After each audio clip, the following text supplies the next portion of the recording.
Hello friends, मेरे channel Hindi junction में आपका स्वागत है। तो आज व्याकरण में हम लिंग के बारे में पढ़ेंगे। तो पहले हम लिंग की परिभाषा पढ़ते हैं। लिंग, जिसे इंग्लिश में जेंडर कहते हैं, शब्द के जिस रूप से उसके स्त्री जाति या पुरुष जाति होने का बोध हो उसे लिंग कहते हैं। लिंग के दो प्रकार होते हैं, पुल्लिंग और स्त्रीलिंग। हिंदी में लिंग के दो भेद हैं। पहला है पुल्लिंग।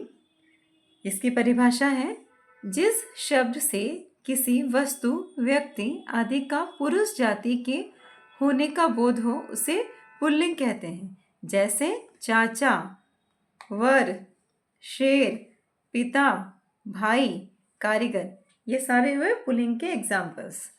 अब दूसरा है स्त्रीलिंग।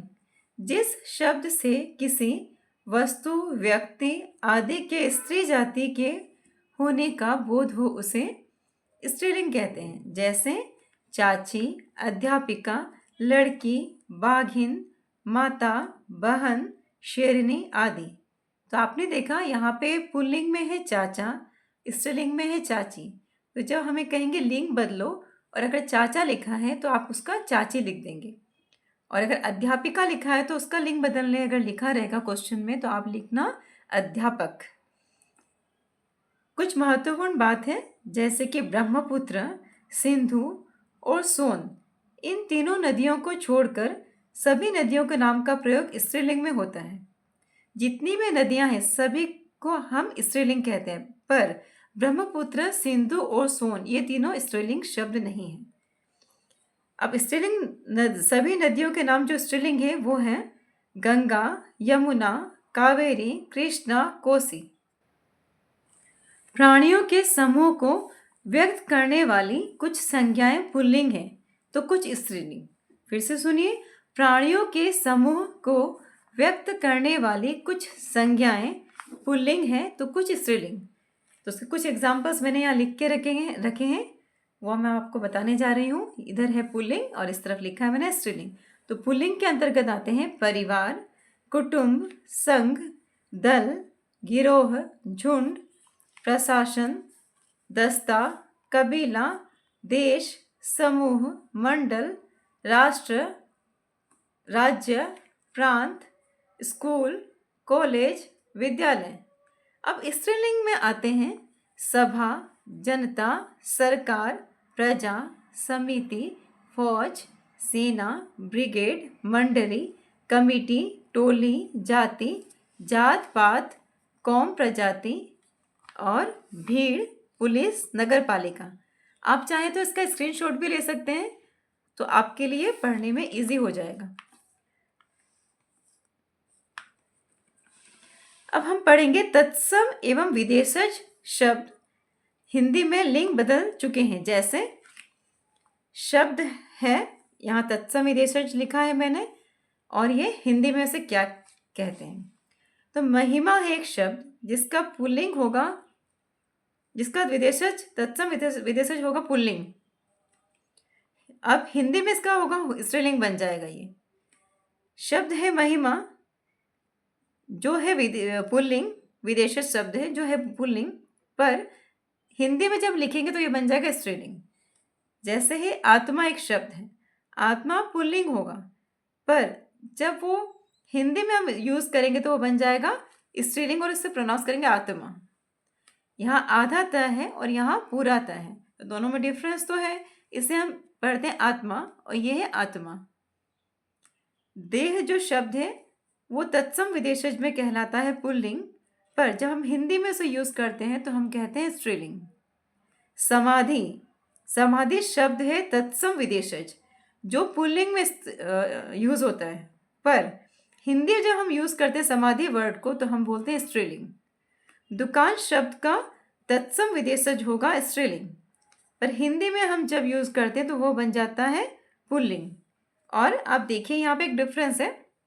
जब जो ये शब्द है तत्सम दुकान, ये जो शब्द है दुकान, यहाँ पे छोटा ओ की मात्रा है, पर जब यही शब्द हम हिंदी में लिखते हैं और ये पुल्लिंग बन जाता है तब ये बनता है द में बड़ा ओ की मात्रा दुकान। कुछ ऐसे शब्द हैं जो लिंग बदल जाने पर अर्थ भी बदल जाते हैं। अब कुछ ऐसे शब्द आपको बताऊंगी जिनके लिंग बदलने पर अर्थ बदल जाते हैं, जैसे कि है कल। कल एक शब्द है, उसके दो अर्थ निकलेंगे। एक तो होगा जो मशीन से रिलेटेड, ठीक है, उसका कल खराब हो चुका है, यहाँ कल का मतलब है मशीन। दूसरा है कल बीत जरूर जाता है, आता कभी नहीं। ये कल हुआ बीता हुआ कल या आने वाला कल, यस्टरडे और टुमारो। इस कल का मतलब हो गया यस्टरडे और टुमारो, बीता हुआ कल या आने वाला कल। और इस कल का मतलब हो मशीन। अब दूसरा शब्द है टीका। उसने अपनी बहू को एक सुंदर टीका दिया। यहाँ टीका हो गया आभूषण, यहाँ टीका आभूषण के बारे में बता रहा है। दूसरा वाक्य है उसने चंदन का टीका लगाया। यहाँ पर टीका हो गया जो माथे पर बिंदी लगाते हैं, उसे हम कहते हैं टीका। तो दोनों के अर्थ अलग अलग हुए, एक हुआ जो आभूषण है, दूसरा हुआ माथे पर जो बिंदी लगाई जाती है। तीसरा है कोटि। इसके दो वाक्य पढ़ेंगे। सेठ जी कोटि रुपए मंदिर के निर्माण में लगाए। सेठ जी ने मंदिर के निर्माण में कितने पैसे लगाए? कोटि पैसे। सैकड़ों, हजारों, करोड़ों, जो भी रुपए लगाते हैं मंदिर के निर्माण में, तो उसे हम कोटि कहते हैं। तो यहाँ कोटि का अर्थ दूसरा हो गया, मतलब करोड़। कोटि का मतलब होता है करोड़। तो सेठ जी ने मंदिर के निर्माण में क्या लगाए? कोटि रुपए लगाए, मतलब कि करोड़ रुपए लगाए। अब एक और इसका मीनिंग आएगा कोटि का, वो है श्रेणी। आप कोटि क्या है? आपकी कोटि क्या है? सामान्य या अनुसूचित? इसका मतलब है आप कौन सी श्रेणी से आते हैं, सामान्य श्रेणी या अनुसूचित। एक बार फिर से सुनिए। कोटि के दो अर्थ हैं, एक होता है करोड़ और दूसरा होता है श्रेणी। सेठ जी कोटि रुपए मंदिर के निर्माण में लगाए। तो सेठ जी ने कितने पैसे लगाए? करोड़ों रुपए लगाए। तो करोड़ को हम कोटि भी कहते हैं। आपकी कोटि क्या है? सामान्य या अनुसूचित? इसका मतलब है आपकी श्रेणी क्या है। अब है कुछ प्राणीवाचक शब्दों का प्रयोग केवल स्त्रीलिंग में होता है, उनका पुल्लिंग रूप बनता ही नहीं है। कुछ प्राणीवाचक शब्दों का प्रयोग केवल स्त्रीलिंग में होता है, उनका पुल्लिंग रूप बनता ही नहीं है। जैसे सुहागिन। अब सुहागिन का कोई भी पुल्लिंग शब्द नहीं है, इसका पुल्लिंग रूप लिंग बदल ही नहीं सकता, ये हमेशा स्त्रीलिंग ही रहेगा। धाय, संतति, संतान, सेना, ये सब क्या है? जो हमेशा स्त्रीलिंग रहते हैं, इसका कभी भी पुल्लिंग बन नहीं सकता। सती, नर्स, पुलिस, फौज, सरकार इत्यादि। अब है पर्वतों, समयों, हिंदी, महीनों, दिनों, देशों, जल स्थल, विभागों, ग्रहों, नक्षत्रों, मोटी, भद्दी, भारी वस्तुओं के नाम पुल्लिंग हैं। एक बार फिर से सुनिए। पर्वतों, समयों, हिंदी महीनों, दिनों, देशों, जल स्थल, विभागों, ग्रहों, नक्षत्रों, मोटी, भद्दी, भारी वस्तुओं के नाम पुल्लिंग हैं। जैसे हिमालय, मदार, चैत्र, बैसाख, ज्येष्ठ, सोमवार, मंगलवार, भारत, श्रीलंका, लट्ठा, शनि, प्लूटो, सागर, महासागर आदि।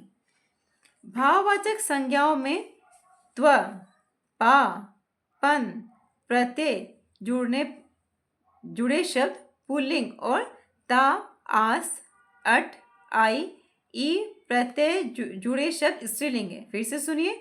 भाववाचक संज्ञाओं में त्व, पा, पन, प्रत्यय जुड़े शब्द पुल्लिंग और ता, आस, अट, आई, बड़ी प्रत्यय जुड़े शब्द स्त्रीलिंग है। इसके बारे में मैं आपको मेरे नेक्स्ट वीडियो में डिटेल में बताऊंगी। तो प्लीज़ मेरे चैनल को लाइक्स और सब्सक्राइब जरूर कीजिएगा।